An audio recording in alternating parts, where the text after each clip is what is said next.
What's good, y'all? We back with another episode of the Diallo podcast. This your host, Big Rilla. I'm here today with a special guest. Man, my man, I first met this gentleman at a program of his, an event. It was a car washing event, big event for the community. I enjoyed myself. He had all the kids out there. It was a whole vibe, man. So without further ado, my guest, Keith A. Lewis. Tell the folks what's happening, bro. Hey, what it do? Keith A. Lewis Jr., founder of I'm a Father First. Yeah. And I was wondering where we met at, the car wash. Yeah, it was the car wash for sure. Nah, that was good. We was trying to hire as many kids for the summer, so that's what we still on, man. Workforce development for these babies. For sure, man. For sure. Okay, so your program, I'm a Father First. Yes, you know sir. What I'm saying? It's a big, like, the reason why I brought you on, because that topic, just fatherhood in general, is like real big for me. You know what I'm saying? Just because my father's, like, me and my father's relationship was like straggly at first, you know what I'm saying? And I feel like it's like that for a lot of young black boys, you know what I'm saying? Yeah. So, that's fact. Yeah, like, so, the first question I really got to ask, just get like a synopsis of who you are. Yeah. Who started this whole thing, you know what I'm saying? Yeah. So, like, what was life like for you before you was a father? Before I was a father. We're going to get into the nitty-gritty, bro, you know what I'm saying? Before I was a father, let's see. I had my first child at 23. Okay. So before I was a father, I went to Mays High School. Shout out, May. Shout out to Mays, but I got put out of there. First time I ever tried to sell some weed. Literally the first pack, so I was a terrible salesman of that. So, that's kind of actually what led into my philanthropy, because when I was a young man, I was just so ambitious, bro. I still am ambitious, but when I look at a 43-year-old Keith versus a 17-year-old Keith, man, I was fearless at 17. Ooh. I see why people will say, I salute you.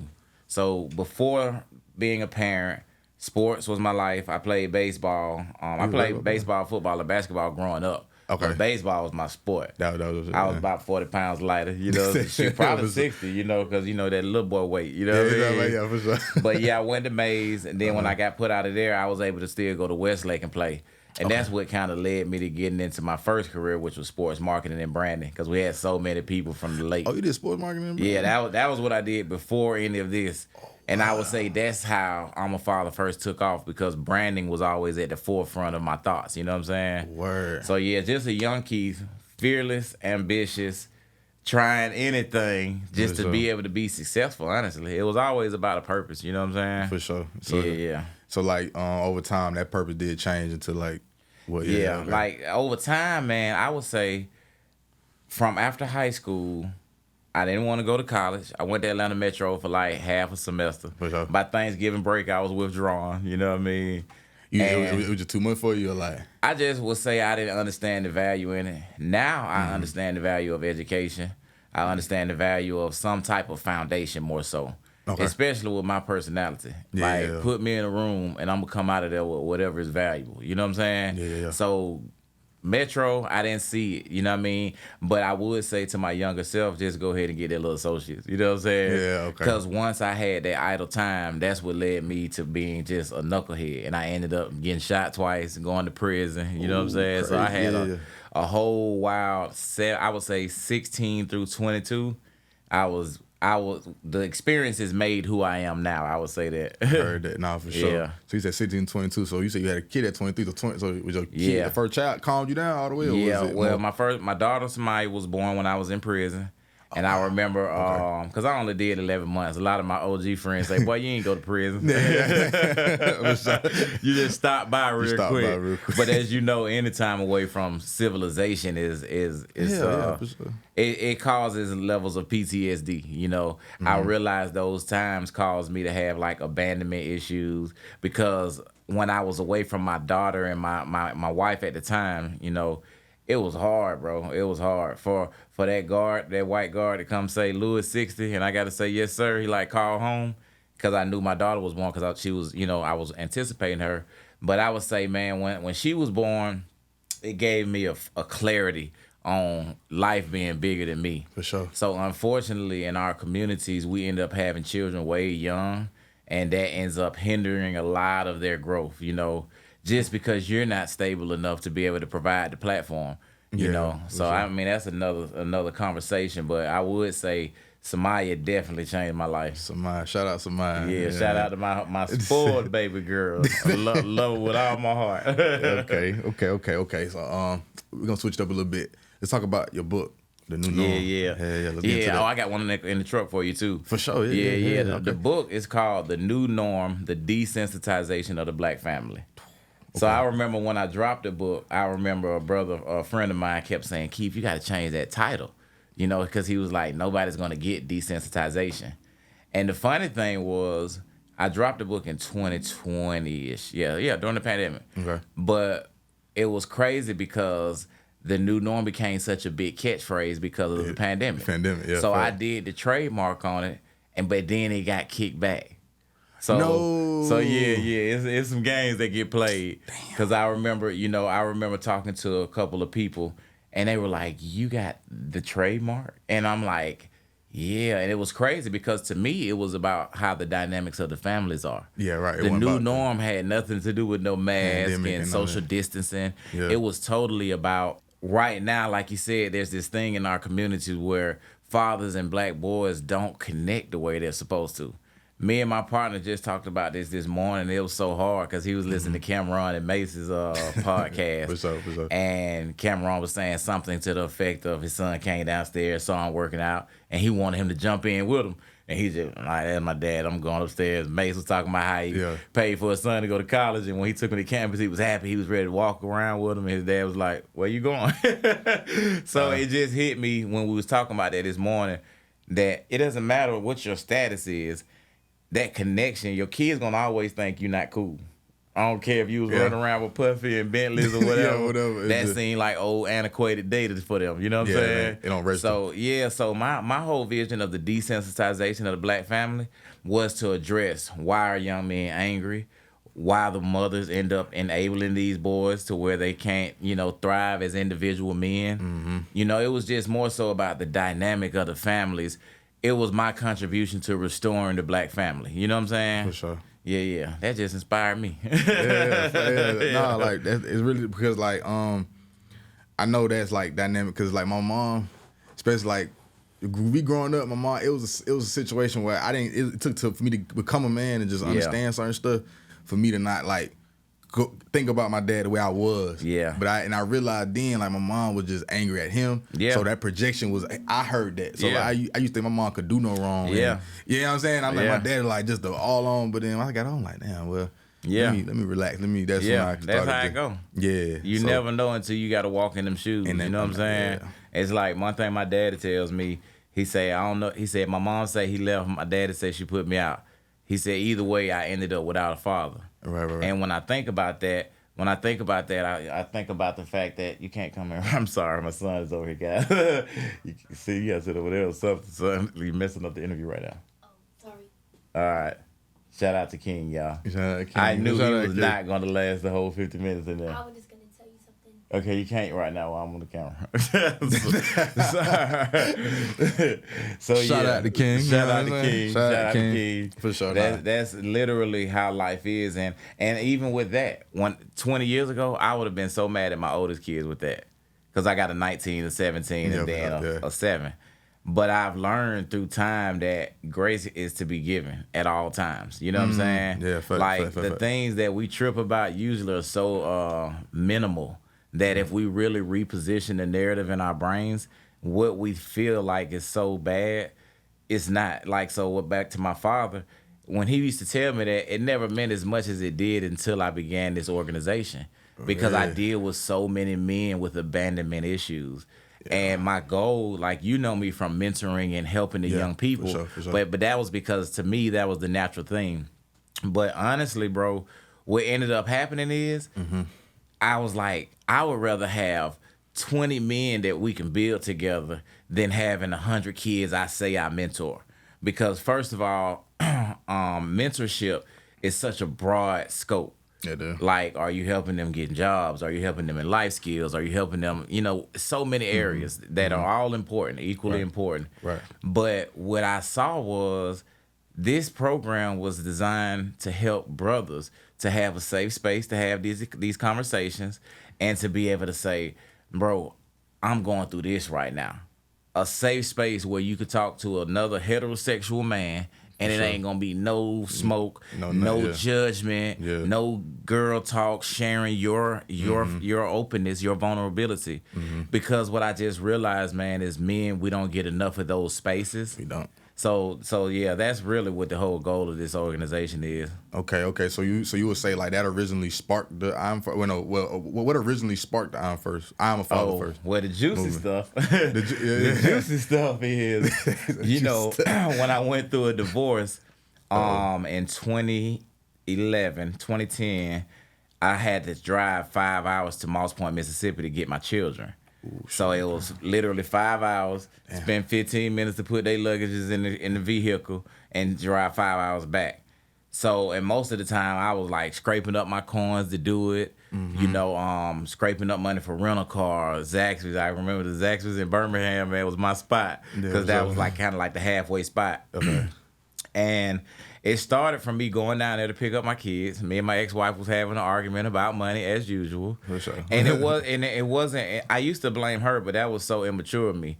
It was more so I didn't know how to pick my battles. You know what I'm saying? For sure, yeah. But that humility comes with understanding. You know what I mean? Yeah. Because when a mother has the child, even if you give him $500 a month or whatever, that don't, we're gonna go spend $15 at Chick-fil-A just for him. And that's just one time. Right. So it's like I had to humble myself completely.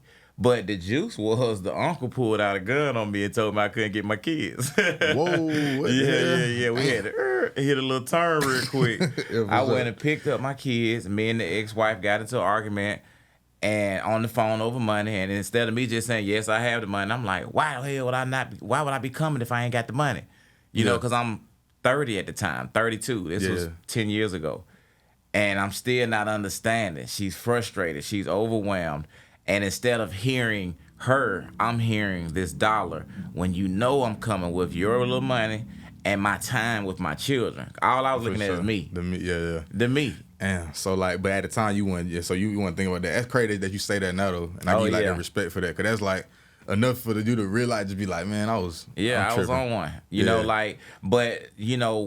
I'm outside waiting on my kids to come outside, one child was outside, and to this day I don't remember because it's my brain blocks out trauma. So one of my children was sitting outside. I feel like it was my daughter.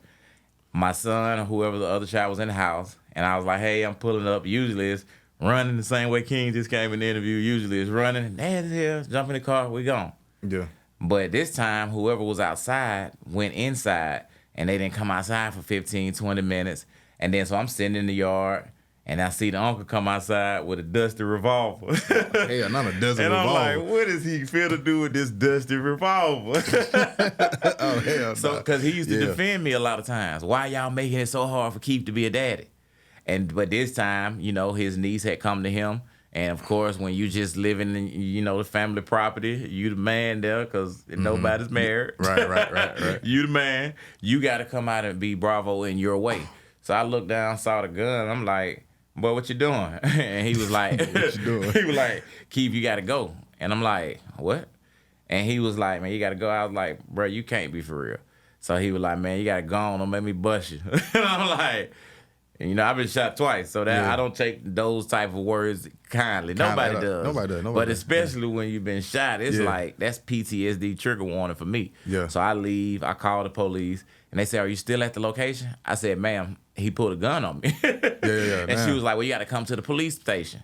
And I'm like, I don't know what the police station at, because I think in 2013 it wasn't even common sense to do Google Maps. That's how fast technology works, right? Yeah, for sure. In 2023, you're going straight to Google Maps. Straight to Google Maps. But now I just get on the expressway and just figure. And it I out. get on Facebook Live and I talk about the story and I say, no matter what, I'm a father first. So that's how the name came about. Literally, I said, no matter if a gun is pulled on me, if my license is suspended for child support, if a temporary protective order is put on me from an ex-wife, it don't matter. I'm still pulling up. I'm going to be there for my children. And that's really what I stand on, you know, being there no matter what. That's crazy. Okay. Damn, like that's a wild ass story. Oh, so yeah, did you ever go crazy. back like to get him? Oh, yeah. Okay. Yeah, because, I mean, you know, what I had to learn is people reach out when they need you. You know what I'm saying? And it's like, and I'm not saying that in a bad way. Yeah. I'm just saying, like, time. You know, they ended up living with me. You know, there was times where they lived with me and they go to her for Christmas and she didn't send them back. You know, and I can remember calling my daughter. They not answering the phone all week. And my daughter answered the phone finally and she say, "Daddy, Mama's not bringing us back." Because this was a time where she was like, you take them, you let them live with you. And then for Christmas, they go to her like they would normally do to me. And she didn't let them come back. And so the trauma that I experienced from all those things, it really, really messed me up in a lot of ways. You know what I mean? Yeah, like. So, yeah. I mean, I went back. But now, I mean, to this day, I don't deal with the family. I try to. Yeah, They try to get me put out of the graduation when I know the mayor and the president, superintendent, and the principal, and everybody. Damn. Oh, yeah. You got the pool, though. You trying to get me up out of the night? I don't know. Yeah. Yeah, I mean, and it's at the school that I'm taking my children to.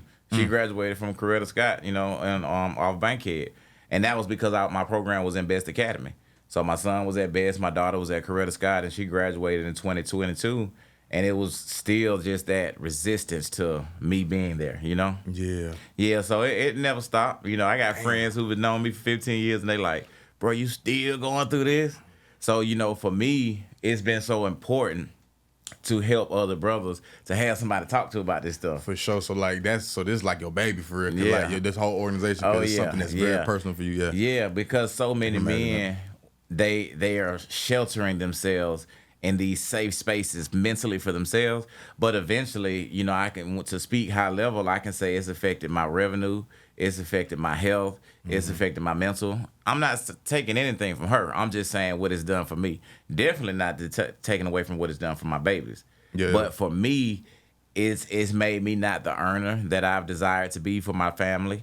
Because if you're constantly thinking about these dramas and these toxic things, you know, your creativity, because I'm a creative genius, you know what I mean? So how can you create when your mind is bogged down? So I think my baby, as you said, is my goal is to make this thing a place where men can restore themselves. Yeah. Okay, yeah. I was gonna ask you like how important is vulnerability and transparency in the fatherhood, but you just said it like it's really the key thing. Yeah. For men in general. Yeah, because I have friends that mentor children and they haven't even seen their own in years. And it's like when I talk to these people like this, because I know a couple of them. Yeah. And it's like you said, a lot of time it's the mother projecting things. I mean, I know for a fact my daughter has told me, my ex-wife said, you got to choose between me and him. And ultimatums. You know what I'm saying? And I would never put them in that position, but who's to say if I was a female, if my emotions wouldn't make me feel that way? Yeah. So you got to take account of how women are. I mean, they're going to fly off a whole nother level than you. So what I learned is part of being a man is, like you said, that vulnerability to tell them. Because now at this point, she's like, I can tell by our interactions, which is very limited. Like, we almost hardly don't even speak to each other when we're around each other. But I love her so much. I've never been married again. You know what I'm saying? Yeah. So it's like when you look at someone, I'm like, we created two beautiful humans together. Right. So it's like, to me, I feel like if men have more places to heal like this, it allows them to be able to really reconsider themselves. You can go back and roll the tape and you can hear yourself and see if you're sounding illogical or if you're actually making sense. And maybe you can even send a link to her if it's something where she can hear your heart and she may have a difference of opinion. For sure. And that's definitely not one of the reasons why I started the podcast, because I feel like conversations like these are healing. Yeah, it's healing. It's a therapy session. You feel me? Yeah. I grew up like just being around like a lot of like dope heads. So like my older brother had me around people, and of course with trauma, it come from, you know, something they got stuff going on. I'll be like 5 or 6, 7, a young kid. My brother had me in dope houses, places where people just doing shit they ain't got no business doing, and they'll be telling me stories. I heard stories about how you done did this, that, and I'm like, hell, I'm young. They not processing that part though. Yeah, because I'm just, you know what I'm saying. They don't care. They just. But how did that affect your childhood? It was very strange. I grew up very fast, just like mentally. I think, you know what I'm saying. Definitely. I played wrestling. You know what I'm saying. I was still doing my thing, but mentally. I knew about shit. I'm like, damn. I had no idea. If you shouldn't have known about this, but you did. Hey, how much you charge for you do this to somebody? What you did what to somebody? I know you can stuff like that. You from here, right? Yeah, I'm from Atlanta. What side of town? I'm over there like I'm like east side. So like yeah, that's wild, man. When you think about the exposure to children. Like, you know what I'm saying? Like, I saw this thing. I'm gonna let you get back on topic, but I saw this little girl yesterday on Instagram. She's tutoring her little sister. She like, you gonna be smart. You gonna know stuff that they don't know. Cause my cousin don't know da. She like, she about 6, and she going in, going crazy. And she say, matter of fact, I need you to know this, so I'm gonna give you some money out of my child support. Mama, the child support hit, and the mama cracking up cause she's recording, and she was like, has it hit? And I was like, in our generation, we didn't know about no child support, no income tax. Nowadays, these children, mom had the income tax shit hit, and it's like when a woman has total control of the child, right? The male aspect ain't really getting there. So I feel like that's why our culture is desensitized. You have so many families that this man has been reared by a single mother. This woman, or you know, if it's a female, she's been reared by a single parent. And then the reality is there was probably a man less than 20 miles away, a lot of time right around the corner, that wanted to be there. But because of the hurt from that relationship with the adults, they couldn't even be there. And the child, just like you said, grew up too fast. And now it's hard to humble yourself to coexist with somebody. And the cycle continues. So we just here to kind of try to put a halt to that one. You know what I mean? Nah, fact, you doing good work out here though, man. Nah, I appreciate it. God be the glory, bro. All praises, man. So we're gonna switch it up a little bit. Let's talk about the passion checks. I see that on your page. Like, let's talk about that. What is that? Yeah, nah, that's to me, that's the bag talk for the charity work. There it because when, like, for me, you know, I've raised probably close to $2 million as a nonprofit. Oh wow, okay. Damn. But it was always private money. I've never got grants. Like, a lot of people think that grants are the way to the bag when you speak in nonprofit. But for me, I feel like that's that little leprechaun at the end of the pot of gold. Somebody getting that money. Yeah, but shoot, I've never, received money like that. Mine come from human interaction, and you put me in a room with somebody who has a concern or has a need for what we're doing, and they gonna sow. So the largest funding for me came from for us to feed families. During the pandemic, we created a program, with my branding and marketing background. I create programs all the time, and this was called Meals of Love. And people thought it was from grants, but it wasn't. So passion checks to me is how everyone's coaching you how to start an Airbnb, how to start this, how to do that. To me, everyone has something inside of them that they want to help. So passion checks is learning how to get paid for your passion. Okay, so we have 6 modules. Each module is talking about how to build a brand, how to build a team, how to actually scale your vision, how to get media and podcasts and PR type things. Because honestly, I've done most of all that stuff myself, even when we had a team. Yeah, for sure. You know what I'm saying? It's like sometimes you pay people for things just because you think that extra support is going to help. But really, what God gave you is what's going to put you in these situations. So I think in passion checks, I focus on how to bring that out of a person, to not think that it's about getting up some money so you can pay somebody. Because it's really more so about how do you position and tell your story. How do you even tell it synchronized so people can follow? Because even as I talk to you, my brain thinks about different things. And I remember, get back to the point. You know what I'm saying? For sure. It's like that. But when people are talking and you trying to get some money, nobody wants to hear your grandiose idea. They don't want to hear that helicopter view. Not if they're the funder. If they're the crowd, the supporters, it's great. You want to hear China. You know what I'm saying? Yeah. Whatever. Yeah. But if you're gonna get funded, they want to hear we're gonna do A, B, and C. Detailed, very detailed. And then it's gonna happen, and you really should be able to say it as quick as their elevator speeches they say. So I work with people to not have to go into, well, I really want to help, cancer because my Aunt Gloria had cancer, and and I kind of want to help people who don't have hair from it. It's like you got to say this thing with some spunk. You got to say it with some razzle dazzle and some passion. You know what I'm saying? And you're going to get paid for your passion because when people see it in you, they don't know you can be a vessel of change. You know what I mean? Yeah. Okay. Yeah, passion so that's checks. what passion checks is, man. I seen all the time. I was like, I wanted to ask you, so I basically say that for this. Okay. Yeah, that part I'm going to now, she about to sign up for passion checks right now. Word. Because she's doing breast cancer. That's what made me say that. That's hard. That's hard. Okay. And she asked me the other day, how much money you think we could raise? Say that's not how you go into this. You know what I'm saying? Right. Because your passion is going to lead you to the provision. Because God already told us that. Yeah. So for me, it's more so about aligning that thinking the right way, and then putting a strategy and a speech, a sales pitch, and the work. Because the work is gonna sell itself once you're really doing that work. You know what I mean? Yeah. Okay. What's it like running like a nonprofit and stuff like that? Is it similar? Because I don't have a nonprofit, so but I'm interested in nonprofit. Yeah.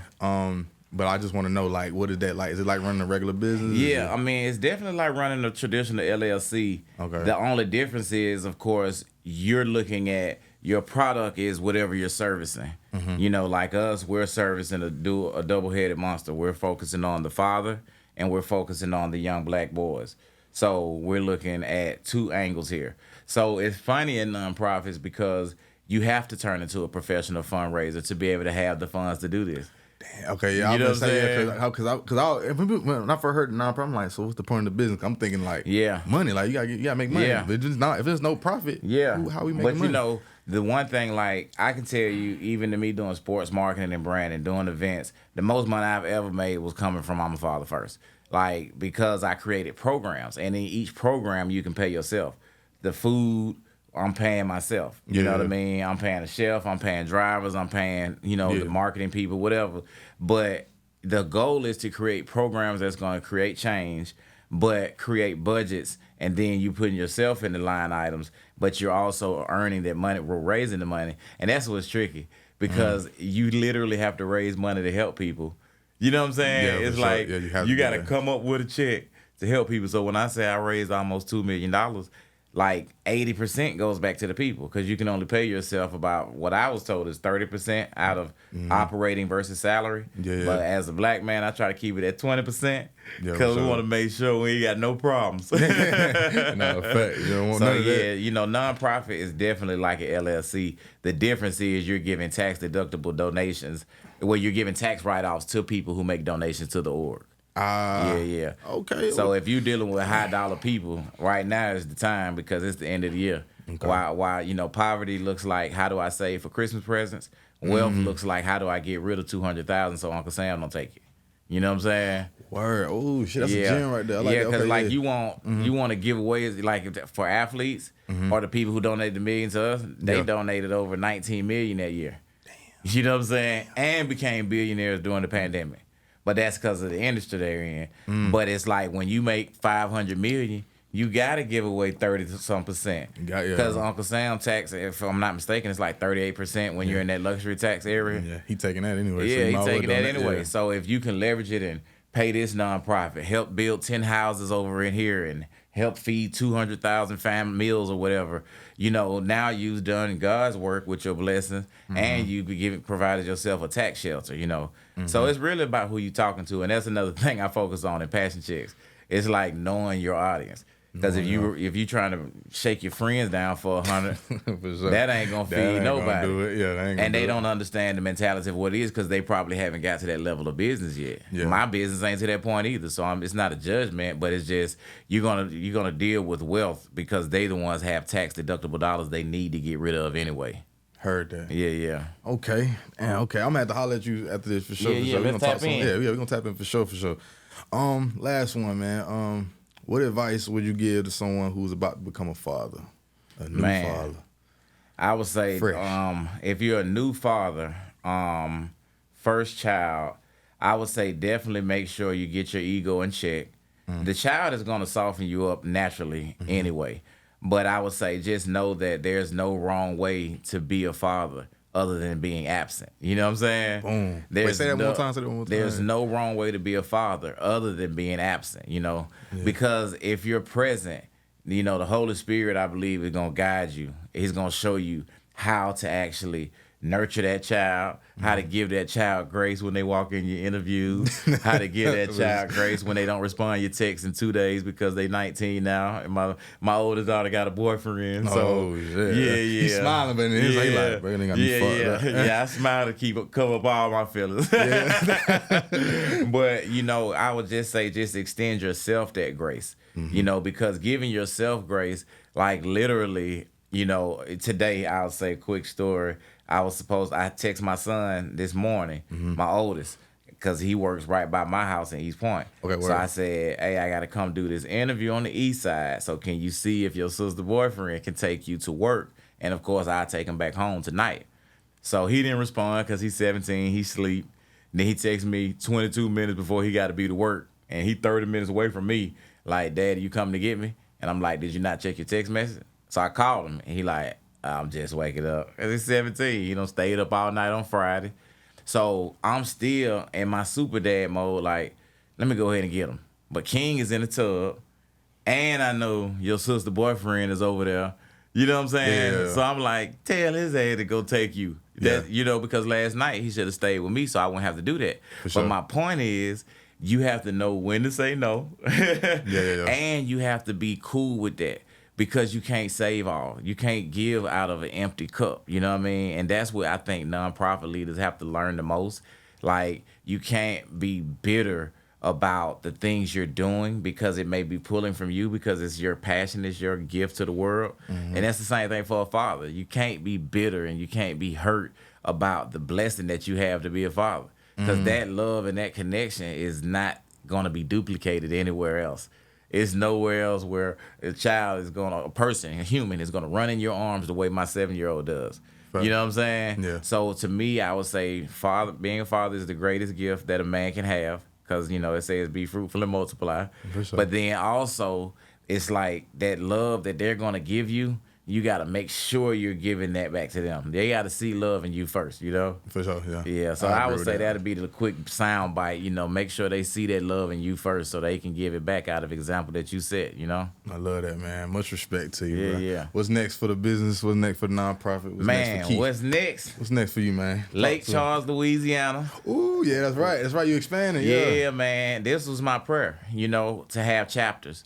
So I got my brother Grizz. He just texted me. He's a brother that's watched me for years. Right. He just always be like, Keith, man, the light you give to people, I want to be a part of that. And he's raised two grown boys. One played baseball on scholarship. One is now a freshman in college on a football scholarship. Okay. So he's raised 2 boys, and now he's an empty nester. So he like, man, my 18-year-old son lost a friend who graduated with him. A couple days later, he was murdered.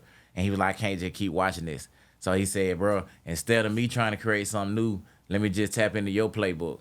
And see, that's what we got to do more of, because if I don't spend 6 years of my life building this, why try to duplicate it? If I'm underfunded, you going to start something underfunded. Why don't we just merge so we can win together? That's right. Or grow and learn together. It's a village, though. You know what I'm saying? And that was our tagline. Yeah. We are the village. Yeah. It take that, though. I think a lot of it, like, that's it, like, the melanated community, like with us, we so like at odds with each other, but not knowing that like we really could just come together. If we put our differences aside and just kind of learn to work with it, we can actually like be big. That was them crackers be doing. You know what I'm saying? Real talk. Man, so, I told my son's mom yesterday.